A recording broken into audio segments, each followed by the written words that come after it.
Welcome back to my channel ইন্দোরিকা lifestyle. শুরু করতে চলছে একটা নতুন ভিডিও। এটা অনেকেরই জিজ্ঞাসা, যখন আমি প্রেগনেন্ট ছিলাম তখন আমারও এটা জিজ্ঞাসা ছিল।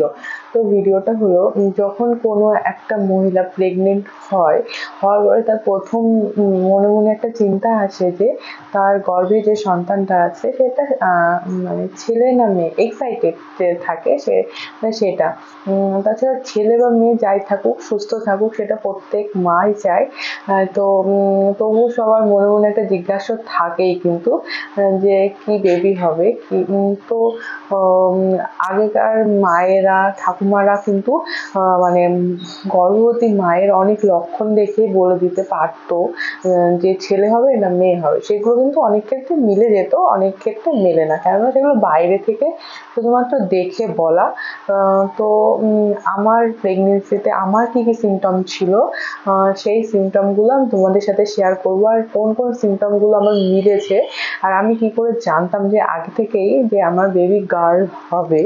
তো সেইগুলোই তোমাদের সাথে আমি শেয়ার করতে চলেছি। তো প্রথমেই আসি একটা পয়েন্ট, যেটা হলো মর্নিং সিকনেস। ঠিক আছে, অনেকে মানে বলে যে, মানে মা ঠাকুমারা বলেন যে যেসব গর্ভবতী মায়েদের মানে প্রচন্ড পরিমাণে বমি হয়, গা পাক দেয়, কোনো খাবার দেখলেই অফ উঠে আসে, তাদের মেয়ে হয়। মানে বেশি বমি হলে, বেশি গা পাক দিলে মেয়ে হয়। তো আমি যখন কনসিভ করি, ফার্স্ট মান্থ যখন আমি জানতে পারি যে আমি প্রেগনেন্ট, সেকেন্ড মান্থ থেকেই কিন্তু আমার মধ্যে ওই উল্টি ভাবটা কিন্তু চলে এসেছিল। তো কোনো কিছু দেখলে গা গুলোতো, ভাত খেতে পারতাম না, খেতে বসলে মানে গন্ধে খেতে পারতাম না, বমি হয়ে যেত।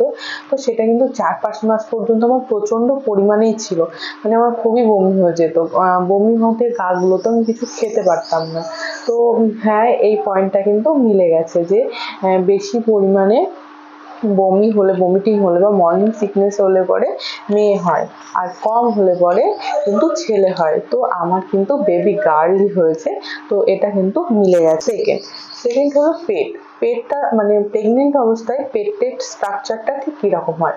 এবার অনেকের পেটটা হয় কি, বুক থেকে এরকম গোল, ঠিক আছে, চারিধার থেকে এরকম গোল পেট হলে কি হয়, গোল পেট হলে কিন্তু মেয়ে হয়, মা ঠাকুমারা যেটা বলে।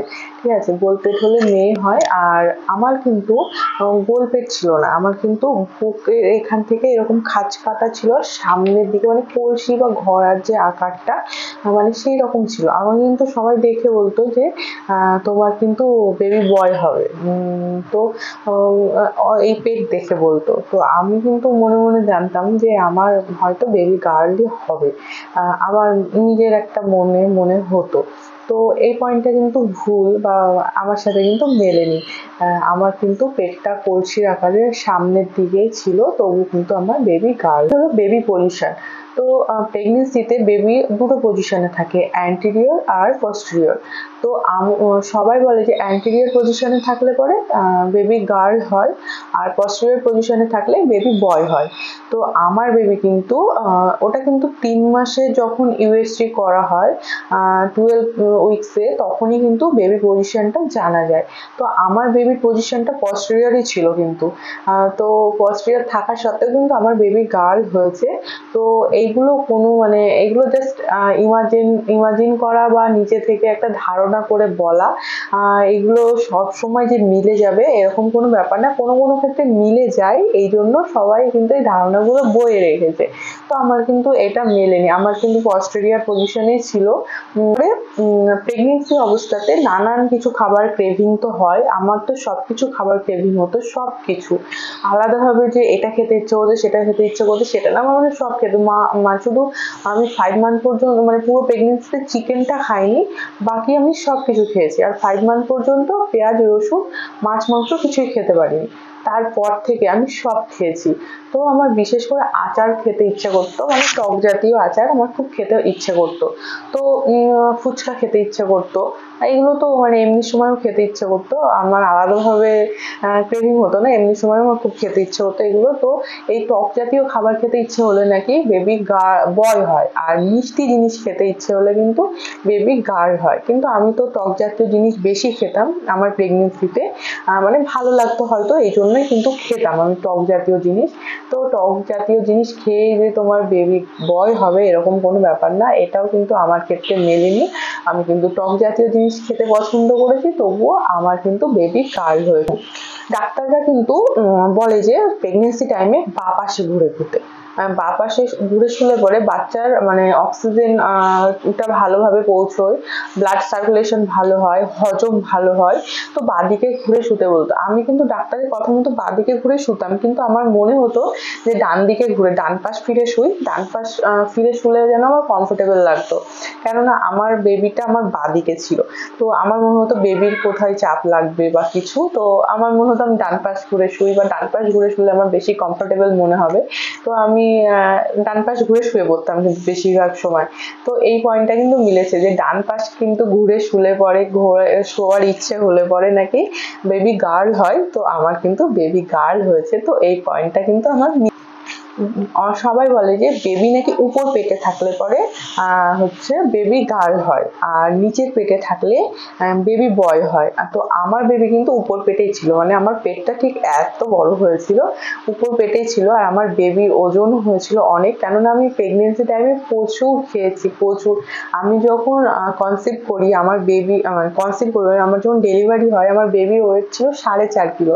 তো ডক্টর ওখানকার ম্যাডামরা বলছে তুমি কি খেয়েছো প্রেগনেন্সি টাইমে, কত খেয়েছো, কি কি খাবার খেয়েছো? তো আমি জুস টাইপের জিনিস বেশি খেয়েছি, ফল বেশি খেয়েছি, আরো ড্রাই ফ্রুটস, মানে আমি প্রচুর খেয়েছি মানে প্রেগনেন্সি টাইমে। যাই হোক, আমার বেবি কিন্তু আপার পেটে ছিল। তো আপার পেটে থাকলে নাকি বেবি গার্ল হয়। তো এই পয়েন্টটা কিন্তু আমার মিলে আছে। গায়ের রং, প্রেগনেন্সি টাইমে গায়ের রং যাদের হচ্ছে সুন্দর হয়ে যায়, মানে গ্ল্যামার বেড়ে যায় যাদের, তাদের নাকি মেয়ে হয়।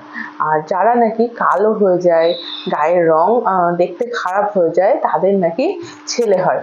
তো আমি তো এমনিতেই কালো, আর আমি আমার প্রেগনেন্সি টাইমে পুরো কালো ভূত হয়ে গেছিলাম, মানে আমার পুরো বডি পুরো এত ডার্কিশ হয়ে গেছিল প্রচুর। আর এই যে গলার এইগুলো প্যাচেস গুলো পুরো আমার কালো কালো দাগ হয়ে গেছিল পুরোটাই। তো এটা দেখে কিন্তু সবাই আমাকে বলতো যে তোর কিন্তু বেবি বয় হবে। তো কিন্তু আমার কিন্তু বেবি গার্ল হয়েছে। আমি কিন্তু আমার আর সারা পিঠে ব্রণ, এগুলো সারা গায়ে ভর্তি হয়ে গেছিল, তবুও কিন্তু আমার বেবি গার্লই হয়েছে। তো এই পয়েন্ট নাম্বার পয়েন্ট, পেটের দাগ, মানে এই যে বুক থেকে নাভি পর্যন্ত আর নাভির নিচ থেকে একদম নিচ পেট পর্যন্ত যে দাগটা, এবার বুকের থেকে যে সোজা দাগটা আমি তোমাদেরকে পাশে দেখিয়ে দেবো, মানে কিরকম হলে পরে, মানে একদম সোজা উপরের দাগটা সোজা হবে আর নাভির থেকে নিচের দাগটাও সোজা হবে। যদি সোজা হয় তাহলে কিন্তু ছেলে হবে, একদম সোজা হতে হবে। এটা হচ্ছে আমি তোমাদেরকে দেখিয়ে দেবো কেমন হতে হবে। আর যদি উপরটা সোজা নিচটা থেকে একটু বাঁকা হয়ে যায় তাহলে কিন্তু মেয়ে হয়। আর আমার কিন্তু নিচটা বাঁকাই ছিল, আর আমার কিন্তু মেয়ে হয়েছে। আর আমি কিন্তু এই পয়েন্টটা বেশি নোট করেছিলাম যে আমার বাঁকা আছে, আমার কিন্তু মেয়ে হবে।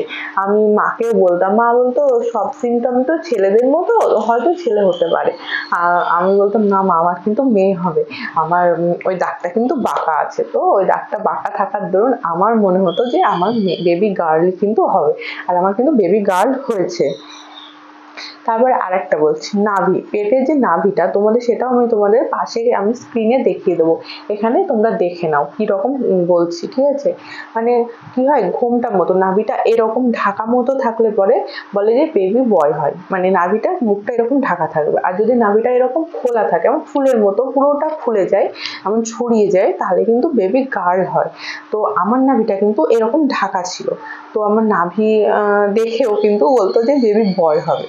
তো কিন্তু আমার বেবি গার্ল হয়েছে। তো ওটা কোনো ব্যাপার না, আমি বলছি না, এইসব পয়েন্টগুলো সবাই কিন্তু একটা ধারণা থেকে বলে, ধারণায় মিলে গেলে মিলে গেল, আর না মিলে গেলে গেল না, সব ধারণা।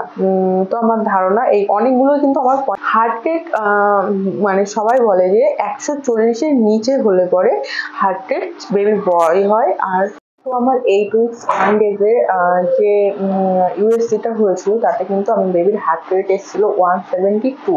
তো এটা কিন্তু মিলে গেছে, আমি তোমাদের এখানে দেখিয়ে দিচ্ছি পরপর রিপোর্টস গুলো। প্রথম করা ইউএসজি অফ আর্লি প্রেগনেন্সি, এটা আমার করা দেখো 8 উইকস 1 ডেতে।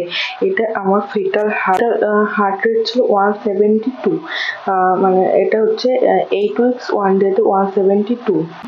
এটা হচ্ছে ইউএসজি অফ অ্যানুয়াল স্ক্যান, এটা আমার করা হয়েছে 20 উইকস 5 ডে 44, মানে এটাও 140-এর উপরে কিন্তু। এই যে 144।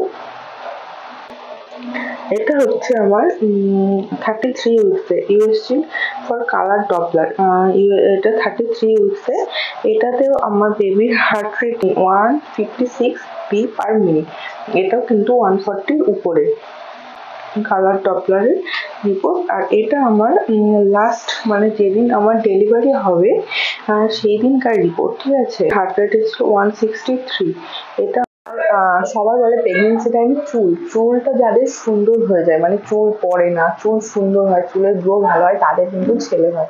তো আমার কিন্তু চুলটা কিন্তু সুন্দর হয়েছিল, চুলটা অনেকটা বেড়েছিল। আমার চুলটা এমনি ভালো না, কিন্তু তখন চুলটা আরো সুন্দর হয়েছিল, আরো বড় হয়েছিল, একটাও কিন্তু আমার হেয়ার ফল হতো না। কিন্তু এখন আমার হেয়ার ফলটা আবার শুরু হয়েছে। তো এগুলো সব পয়েন্টস গুলো তোমাদের প্রেগনেন্সির সাথে মিলিয়ে নাও, কার কোনটা মিলছে কার কোনটা মিলছে না, গেস করতে থাকো আর ওয়েট করো যে কি বেবি হবে।